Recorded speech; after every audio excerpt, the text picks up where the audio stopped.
Hey there everyone. Today's video is a two-parter. First, I'd like to talk about content in Fire Emblem Heroes and some of my problems with it. Second, I'd like to provide a channel update. As always, these are just my thoughts, and I'd be happy to hear yours too. Let's start by looking at the game as it is now. As of this recording, we have story maps, paralog maps, the training tower, the arena, arena assault, special maps including challenges like Grand Hero battles, Tempest trials, the voting gauntlet, chain challenges, and squad assault. There's stuff I've probably missed too. Now, that sounds like a lot, so why do people feel like there's not enough content? Well, I see two reasons. First, most content in Fire Emblem Heroes is one-shot content. You beat it, you get the reward, and you're done. That isn't bad, but an overabundance of one-shot content hurts overall longevity. A lot of that comes down to difficulty. No matter the game, the community will almost always clear content faster than it can be created. That's why repeatable content is so valuable. You might think then that the solution is to make one-shot content harder, and you'd be right. Difficulty is one way to increase longevity, but it isn't a perfect solution either. If you make one-shot content challenging for endgame players, you might make it impossible for new players. That's okay for some content, like Chain Challenge, but is obviously undesirable for others, like story content or Grand Hero battles. Second, the repeatable content that we do have has issues. The arena and arena assault can be fun, but they aren't for everyone. Going up against the same dominant units again and again can get tiring.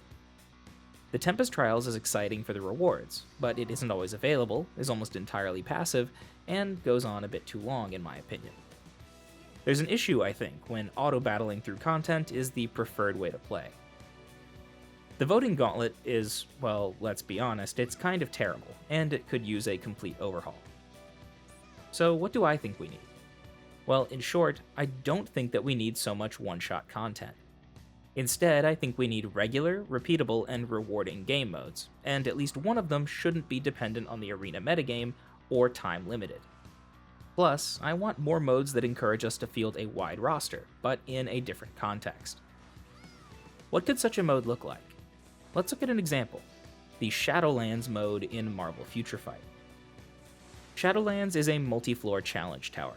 Each floor presents the player with a set of choices for enemy and condition. Then, if the player succeeds, they climb up to the next floor. The difficulty increases with each step, and the player climbs until the tower is finished or they run out of usable characters.